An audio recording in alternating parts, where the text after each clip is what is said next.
Vous avez sans doute déjà entendu l'expression « une croix marque l'endroit », empruntée aux récits de pirates et aux aventures peuplées de cartes au trésor.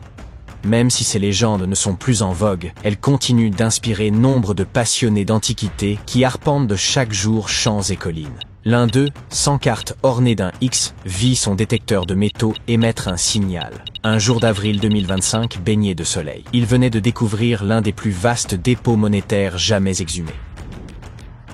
Alors, de quel type de trésor s'agit-il exactement? Et en quoi sa découverte revêt-elle un caractère aussi exceptionnel? C'est un passionné roumain, Marius Manjac, qui en est à l'origine.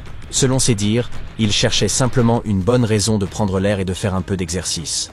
Lors d'une de ses balades avec son détecteur de métaux, à environ 50 km au sud-ouest de Bucarest, son appareil a capté un signal. En creusant à cet endroit, il découvrit plusieurs pièces d'argent enfouies peu profondément. Bien qu'oxydées, elles semblaient en excellent état. Ce type de corrosion se produit lorsque le métal réagit à l'humidité ou à l'air sur une longue période, altérant son aspect, de la même manière qu'une pomme tranchée se ternit après un long contact avec l'air. La pile de pièces ne tarda pas à croître de manière impressionnante. Il devint évident qu'elles étaient entassées dans un récipient en céramique. Le décompte final atteignit près de 1500 deniers d'argent, probablement enfouis il y a près de 1700 ans. Toutefois, ces pièces remontent au règne, allant de Néron à Marc Aurèle, couvrant plus d'un siècle d'existence de l'Empire romain, ce qui leur confère une ancienneté proche de 2 millénaires. La diversité des effigies impériales suggère une fortune accumulée sur une longue durée. Le système monétaire romain comportait une variété de monnaies, si bien que l'exclusivité des deniers d'argent dans cette cache intrigue. Cela reviendrait à enterrer l'équivalent de 15 000 € en espèces, mais uniquement en coupures de 10. Ce détail pourrait indiquer que le propriétaire était un marchand ayant dissimulé ses profits durant une période incertaine. Il pourrait aussi s'agir tout simplement de l'épargne patiemment constituée sur une vie entière. Selon les empereurs et les périodes, la valeur du denier variait fortement. Ainsi, 1500 deniers pouvaient représenter une retraite confortable, ou s'avérer bien insuffisant. Au 1er siècle, un denier d'argent permettait d'acheter 12 miches de pain. Avec 5, on pouvait acquérir une amphore pleine de vin.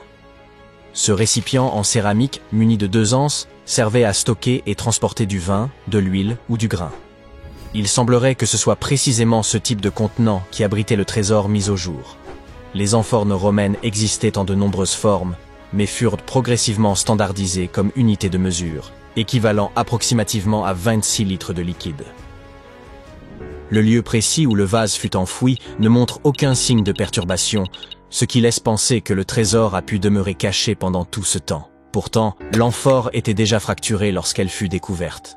Pourquoi aurait-elle été brisée, et qu'est-ce que cela signifie? Même si la cause exacte de cette fracture reste incertaine, les archéologues avancent l'hypothèse qu'elle aurait pu être volontairement provoquée dans le cadre d'un rituel protecteur préalable à l'enfouissement. Certaines civilisations anciennes avaient pour usage de briser des récipients rituels à des fins symboliques. Cela pourrait suggérer que l'amphore avait accompli son rôle, peut-être en tant qu'offrande sacrée ou comme moyen de dissuasion contre le vol. En somme, prenez mon argent, mais je garde mon précieux vase. Toutefois, de tels rituels sont peu attestés dans le monde romain, ce qui laisse la question entière. Peut-être s'est-elle tout simplement fendue à cause de la pression du sol, des cycles de gel et de dégel, de la croissance des racines, ou même du passage d'une taupe aveugle tâchant de se frayer un chemin. Bien que l'amphore et son contenu soient désormais entre les mains des spécialistes, leur découvreur a bien failli ne recevoir aucune récompense. Après avoir mis au jour le trésor, il lui fallait impérativement prévenir la police, afin de sécuriser le site. Mais le temps jouait contre lui. En Roumanie, un délai légal de 72 heures est imposé pour signaler toute découverte historique importante. Malheureusement, M. Manjac s'est heurté à un contretemps. C'était un jour férié, et les administrations compétentes étaient recloses. Il a donc passé les 2 journées suivantes à photographier avec soin chaque pièce de monnaie, avant de pouvoir remettre l'ensemble de ses trouvailles aux autorités. Le montant exact que M. Manjac pourrait percevoir reste inconnu du public, mais la législation roumaine prévoit généralement qu'un découvreur touche 45% de la valeur estimée de sa trouvaille. Une belle issue, quand on sait que tout cela a commencé par une simple promenade avec un détecteur de métaux. Depuis, le lieu de la découverte a été classé site archéologique, et toute fouille future devra s'effectuer sous la surveillance d'experts, ce qui laisse entrevoir la possibilité d'un prolongement à cette histoire. Mais pour l'heure, intéressons-nous à ce qui provoque les fameux signaux sonores des détecteurs de métaux et voyons s'il subsiste d'autres trésors encore enfouis à travers le monde. La majorité des modèles destinés aux amateurs reposent aujourd'hui sur une technologie appelée VLF, soit très basse fréquence. Lorsque vous balayez le sol avec l'appareil, sa bobine génère un champ magnétique invisible. Si un objet métallique, un clou, une alliance perdue ou une pièce d'argent romaine se trouve dans ce champ, il renvoie un signal. L'appareil le capte et émet un bip pour vous en avertir. Plus le signal est puissant, plus l'objet est probablement proche ou volumineux. En somme, il s'agit d'un procédé d'induction électromagnétique qui permet de faire réagir les métaux enfouis. Un peu comme si vous appeliez dans une caverne et écoutiez l'écho en retour. Fait amusant, les chauves-souris utilisent un principe semblable, mais fondé sur le son. On appelle cela l'écolocalisation. Si vous criez dans une grotte et les dérangez, elles peuvent émettre des clics aigus qui se répercutent sur les objets autour d'elles. Les échos ainsi produits les aident à déterminer la position de ceux qui les entourent. Qu'il s'agisse d'un insecte ou d'un visiteur malvenu, rien ne lui échappe. Tandis que les détecteurs de métaux s'appuient sur des ondes magnétiques, les chauves-souris misent sur les sons et leur résonance. Si cela vous a donné envie d'essayer un détecteur, quels sont les lieux à privilégier ? Monsieur Manjac s'est contenté d'une promenade, mais pour beaucoup, c'est un loisir passionnant qui peut enrichir l'histoire et rapporter gros. Et ce plaisir ne se limite pas à la Roumanie, il s'étend bien au-delà.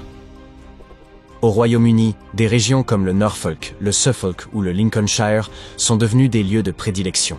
On y retrouve régulièrement des pièces romaines, des objets vikings ou des artefacts médiévaux. À l'âge du fer, les populations enterraient souvent leurs biens. Certains chercheurs pensent que c'était une forme de stockage, d'autres un acte rituel.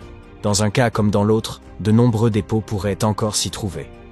La France regorge elle aussi de vestiges enfouis, allant des trésors gallo-romains aux objets antiques.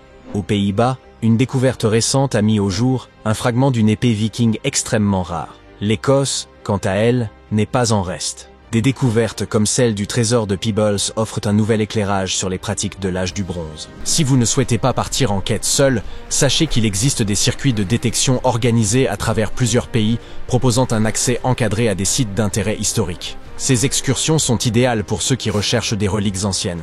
Mais si, à l'inverse, vous comptez plutôt enterrer un coffre et le soustraire au détecteur, jusqu'où devrez-vous creuser ? La plupart des détecteurs de loisirs peuvent localiser un gros objet enfoui jusqu'à près d'1 mètre. En revanche, pour les pièces ou autres objets minuscules, il faudra se contenter de 15 à 30 cm.